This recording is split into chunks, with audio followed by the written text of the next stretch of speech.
नमस्कार दोस्तों। अक्सर आपने जहां भी अगर आपने डीजे पर गाना सुने होंगे तो जरूर आपने सुना होगा जगतराज।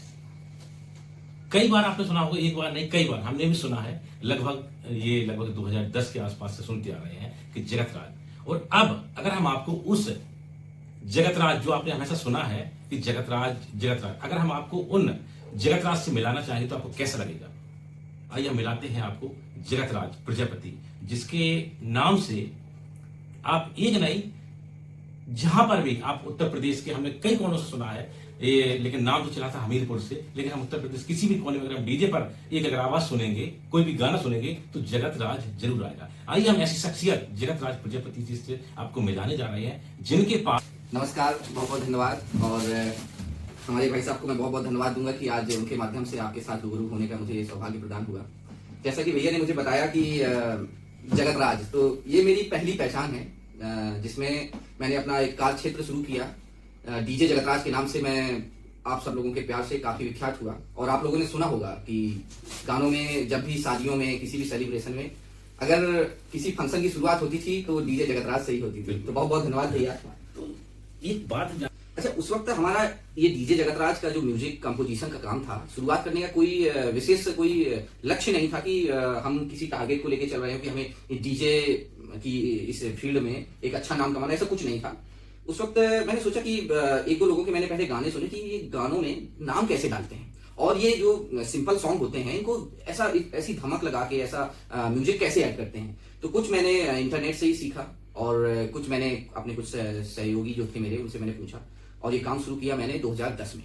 उस वक्त डीजे का क्रेज शुरू हुआ था, डीजे में गाने बजना शुरू हुए थे, डीजे का स्कोप आ गया था, लेकिन रीमिक्स गाने उतने मौजूद नहीं थे डीजे वालों के पास में। तो मैंने अपना कोई कंप्यूटर से ही, सॉफ्टवेयर के माध्यम से ही डीजे रिमिक्सिंग शुरू की, उसमें नाम डालना शुरू किया। गाने लोगों को अच्छे लगे क्योंकि रिमिक्सिंग को मैं समय देता था, और फिर धीरे धीरे मैंने उसको इंटरनेट में डालना शुरू किया। जब इंटरनेट में डाला तो मुझे पता चला कि ये तो बहुत ज्यादा डाउनलोडिंग हो रही है, और अब एक इनकम का भी सोर्स बन चुका था मेरा, और मुझे मजा आने लगा इस काम। अच्छा, वैसे आपने ये सोचा था कि जगतराज आज इतना बड़ा ब्रांड बन जाएगा? नहीं, ये मैंने बिल्कुल भी नहीं सोचा था। अच्छा। ये मेरे माता पिता का आशीर्वाद है कि मुझे वहां से ही ये मूल जड़ है मेरे हर एक व्यापार की, जो डीजे जगतराज से मैंने शुरू किया। आज मैं आईटी में काम कर रहा हूँ, मेरी कंपनी है जो इंटरनेशनल डील करती है कंपनियों के साथ में, और उसने ही मुझे डीजे जगतराज ने बताया कि आपको इंटरनेशनली गाने कैसे डिस्ट्रीब्यूट करने हैं। उस वक्त मुझे ये भी नहीं पता था कि इंटरनेट से क्या इनकम होती है, किस तरह का पैसा आता है। मैंने अमेजोन में भी गाना डाला, वहां से भी मेरे गाने डाउनलोड किए गए, बाई परचेस किए गए, और भी मैंने डिस्ट्रीब्यूशन की जो भी वेबसाइट थी वहां मैंने डाला। और हम ये इतने सारे यूट्यूब के लोगो देख रहे हैं, तो इसके बारे में आप जी बिल्कुल दिखा दो, पहले लोगो दिखा दो। सिल्वर है और ये गोल्ड भी है, सिल्वर तो बहुत सारे दिखाई दे रहे हैं। बिल्कुल। सो उस वक्त क्या था कि डाउनलोडिंग पे पैसा कम आता था। हमें जानकारी हुई कि YouTube एक ऐसा प्लेटफॉर्म है, थोड़ा सा उस वक्त इंटरनेट की समस्याएं थी, YouTube कोई खोलता नहीं था और YouTube पे यूजर नहीं था, लेकिन YouTube से अर्निंग अच्छी थी। तो हमने 2011 में अपना पहला YouTube चैनल बनाया डीजे जगतराज के नाम से, और उस पर अपने गाने डालना शुरू किया। अच्छा, उसका हमें रिजल्ट अच्छा देखने को मिला। मान लो 1000 व्यूज ही आए हैं, तो उस 1000 व्यूज में हमें एक अच्छा रेवेन्यू मिला डाउनलोडिंग की अपेक्षा। डाउनलोडिंग उतना नहीं निकल पा रहा था, तो उस वक्त हमें YouTube चैनल को ग्रो करना बहुत कठिन था, क्योंकि उस वक्त YouTube में यूजर नहीं थे, और यूजर नहीं थे तो पैसा नहीं था। क्योंकि YouTube तो लोगों ने चलाना शुरू किया 2016 जब जियो आया।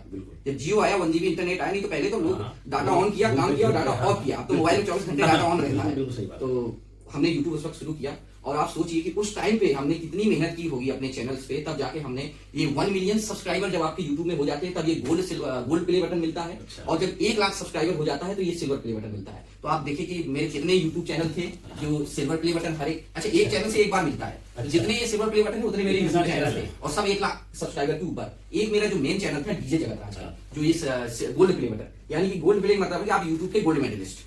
अब हमने 2011 के हम यूट्यूबर्स हैं, और काम करके मैंने 2017 में काम बंद कर दिया था यूट्यूब का। फिर मैंने यूट्यूब की एक कंपनी शुरू की कि मैं एक चैनल चला के मैं सिर्फ अपना ही चला पाऊंगा, बाकी अपनों के लिए कुछ नहीं कर पाऊंगा। क्यों ना कुछ ऐसा करता हूँ, एक नेटवर्क बनाता हूँ। मेरे पास वो नॉलेज है जो उस वक्त लोग सोचते भी नहीं थे, यूट्यूब की मेरे पास वो नॉलेज है, उसको मैं कुछ अपना ऐसे यूटिलाइज करता हूँ। तो मैंने एक नेटवर्क कंपनी बनाई जिसका नाम है 7 मीडिया प्राइवेट लिमिटेड। हमारी कंपनी काम करती है आर्टिस्ट के यूट्यूब चैनल्स का management, copyright protection, music distribution, rights management और जो भी डिजिटल मीडिया में काम आता है, जो डिजिटल में यूट्यूब वगैरह और ये कॉपीराइट प्रोटेक्शन से लेकर जो भी काम होता है वो हमारी कंपनी सारा काम करती तो इसमें आपकी टीम भी लगी हुई है? हाँ, इसमें हमारी सारी टीम वर्क फ्रॉम होम काम करती है। कितने लोग लगे? हमारे पास 25+ एम्प्लॉइज, जिसमें कुछ हमारी इंजीनियर्स, कुछ एनालिसिस करने नहीं आ वाले रहा था यार।